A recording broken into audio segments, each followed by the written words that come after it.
Spoken English common sentences का set number 3 आपके साथ मौजूद है। मैं हूं अकमल अंग्रेज़ी वाला और इसमें ना सिर्फ आपको सेंटेंसेस मिलेंगे बल्कि एक्सेंट, स्टाइल, फ्लुएंसी, फरफर अंग्रेज़ी की बारीकियां भी आपको मिलेंगी इसमें।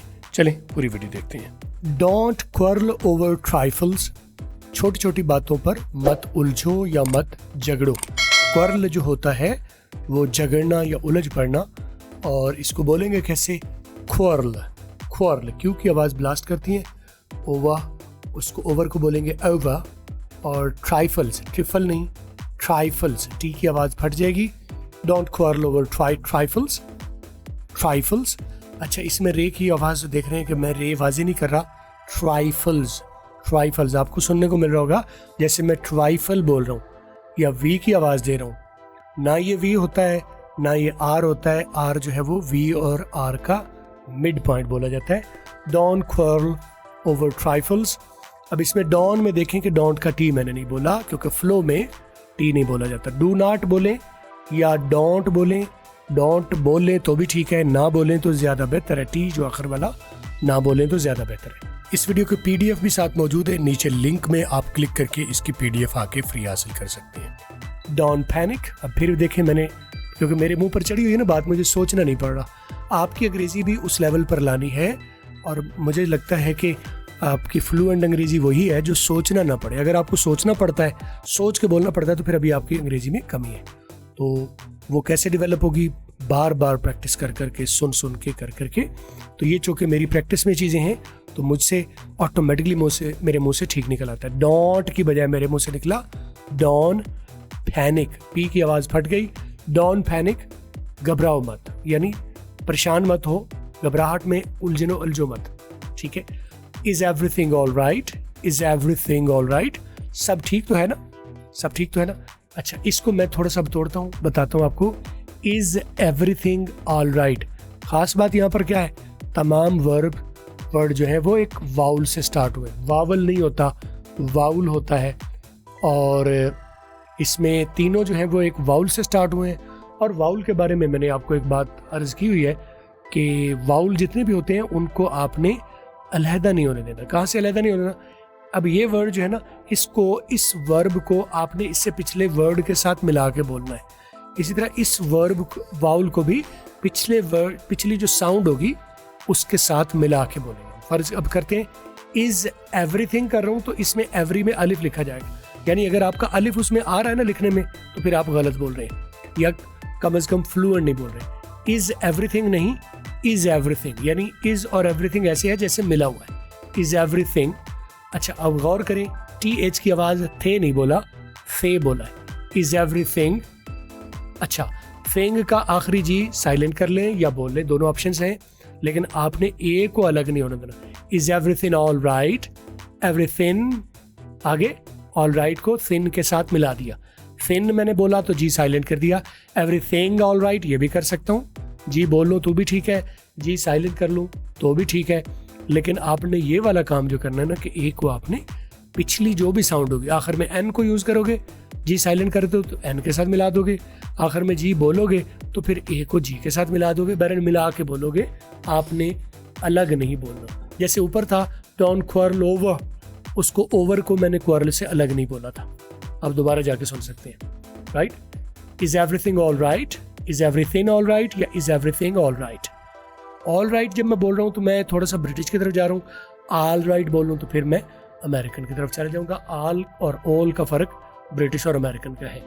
आगे, something is fishy, something is fishy.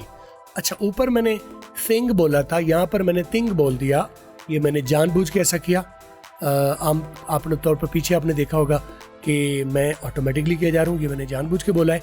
बताना मकसूद ये है कि जो TH की आवाज़ है, यहाँ पर मैंने थिंग बोला, यहाँ पर मैंने थिंग बोला। ऐसा क्यों है कि अगर आप थे ना बोल सके, क्योंकि आप थे बोलते हैं ना आमतौर पर, थे आपने नहीं बोलना, थे गलत है। या तो इसकी आवाज़ ओरिजिनल जो है वो थे है, वो कौन सी, जो जीम से पहले अलिफ बे पे ते से, वो जिसे आप से बोलते हैं ना वो से नहीं है, वो है से जो जीम से पहले आती है। उसकी असल आवाज़ क्या है? से है, एवरीथिंग। अगर आप ऐसा कर सको तो बहुत अच्छा है, आप उसको अडॉप्ट करो। और अगर आपको वो करना मुश्किल लगे तो फिर उसके मुतबादल में ते की आवाज़, समथिंग समथिंग, इसको मैं दोनों तरीके से बोल सकता हूँ, समथिंग या समथिंग। समथिंग यहाँ पर ज़्यादा बेहतर फिट हो रहा है, समथिंग इज फिशी। इसमें आप और गौर करें कि इसको मैंने अलग फिर नहीं होने दिया, जैसे पीछे रूल बताया, something is fishy, something something is, अब जी साइलेंट कर दिया, इसको मिला दिया। ये रूल आपको जो बताए हैं ये 1000 बार आप देखेंगे तो आपको ऐसे ही मिलेंगे जब गोरों को जाके आप सुनोगे। मैं कोई भी चीज़ आपको अपनी तरफ से नहीं बता रहा, जो भी चीज़ बताता हूँ मैंने एक उम्र तक, यानी 22-24 साल हो गए मुझे, सन 2000 से मैं पढ़ा रहा हूँ, तो मैं सुनता उससे पहले से आ रहा हूँ, तो मैं वो मेरी ऑब्जर्वेशन में आ गई चीज़ें, बल्कि मेरे यूज़ में आ गई। अब मैं जब आपको पढ़ा रहा हूँ तो अब आप इसको जाके जब गोरों को सुनेंगे तो आपको ऐसी चीज़ें मिलेंगी। समथिंग इज फिशी, फिशी कहते हैं कोई भी चीज़ जो ठीक ना हो, गड़बड़ हो। फिश से लफ्ज़ फिश निकला है तो इसी से बना है वर्ड फिशी। ऐसा फिश से फिशी क्यों बनाया गया ये मैं अभी आपको नहीं बता सकता, इसके ऊपर मेरी रिसर्च मैंने नहीं की है, लेकिन फिशी का मतलब ये है कि कोई भी चीज़ जो ऑड होती है, अपनी जगह पर ठीक नहीं होती, हम कहते हैं ना कुछ सही नहीं लग रहा, यहाँ कुछ ठीक नहीं लग रहा, कोई ना कोई गड़बड़ लग रही है, कोई मामला ठीक नहीं लग रहा। Something is fishy, something is, देखे समथिंग इज फिशी, इसको रोक के इसी तरह आपने प्रैक्टिस करनी है और मुझे व्हाट्सएप पर आप सेंड कीजिएगा अपनी रिकॉर्डिंग कि आप किस हद तक ठीक कर पाए। Something is fishy, something is, something is, something is, something is fishy, something is wrong, something is fishy, something something something, something is, something is, something is. कर लेंगे ना प्रैक्टिस, ही कीजिएगा प्रैक्टिस और मुझे सेंड कीजिएगा। आगे, I am going to flea market, ठीक है, आई एम। अच्छा, एक होता है गोइंग टू को गना भी बोला जाता है, गना, ठीक है, वो होता है कोई भी काम आप तैयार होते हैं करने के लिए। गोइंग टू ये और है, मैं जा रहा हूं, मैं उसके लिए तैयार हूं, ये उसके लिए नहीं होया। अगर आप उसको भी लगाना चाहो तो वो फिर बनेगा I'm gonna go to flea market. अगर लगाना चाहो तो इसको आपने गोइंग टू को गोइंग टू ही रहने देना है, क्योंकि ये तैयार होने के लिए नहीं है, ये जाने के लिए, मैं जा रहा हूँ। अच्छा, आई एम को आप रिड्यूस कर सकते हैं, आई एम की बजाय आप इसे I'm बोल सकते हैं, I'm going to।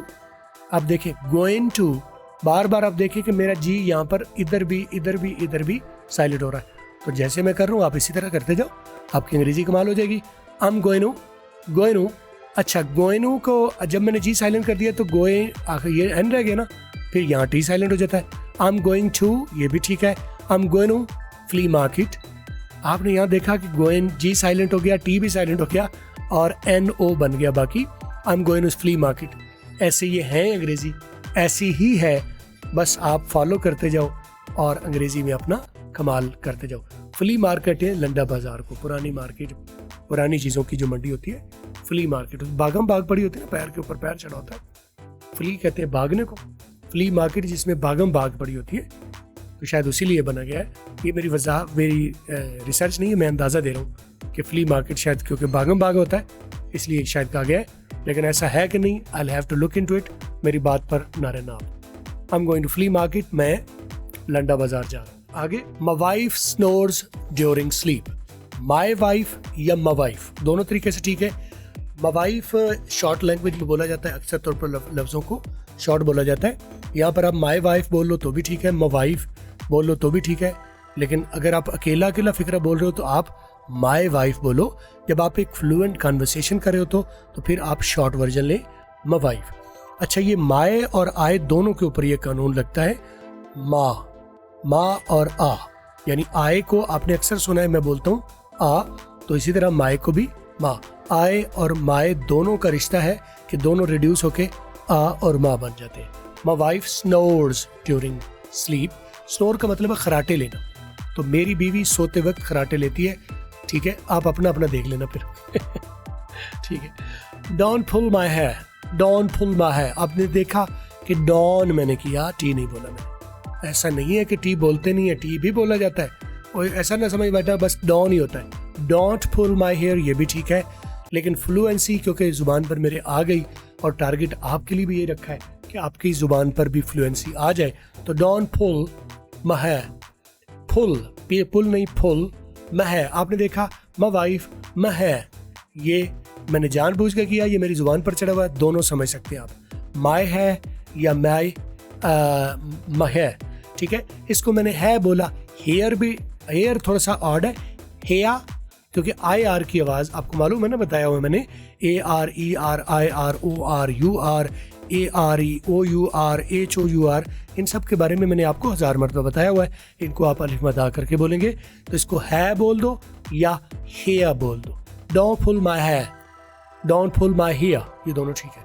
मेरे बाल मत खींचो। आगे क्या है, it doesn't matter, it doesn't matter. अब देखें मैंने क्या किया, इट डजंट मैटर। इट और डजंट, टी और डी आपस में बहन भाई हैं, ये एक फैमिली से आते हैं। टी की आवाज़ होती है ठा, डी की आवाज़ होती है डा।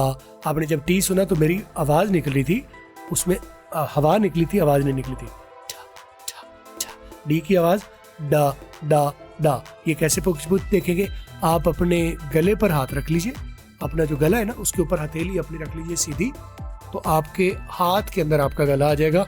अब आप डा डा डा करके बोलो, फिर ठा ठा ठा करके बोलो, तो आप देखोगे डी में आपका गला वाइब्रेट कर रहा है और ठा में गला वाइब्रेट नहीं कर रहा। तो क्योंकि ये बहन भाई हैं तो इसलिए वैसे भी ऐसा होगा, लेकिन यहाँ तो खासतौर पर ये बहन भाई है इसलिए आ गया।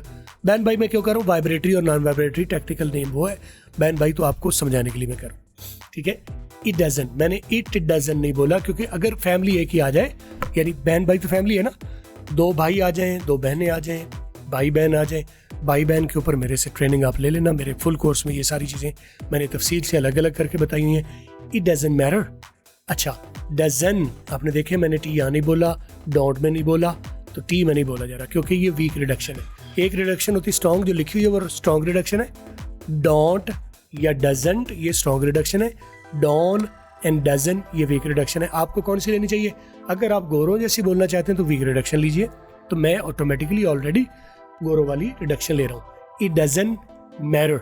अब यहाँ पर देखें, टी को मैंने आर कर दिया है और ई आर को मैंने अली मदा कर दिया। मैटर, अगर मैं करता हूँ मैटर तो ये मैं ब्रिटिश बोल रहा हूँ, अगर मेरा बोल रहा हूँ तो अमेरिकन बोल रहा हूँ। दोनों सूरतों में ई आर की आवाज़, ब्रिटिश और अमेरिकन दोनों में ई आर की आवाज़ अली मदा करके आ रही है।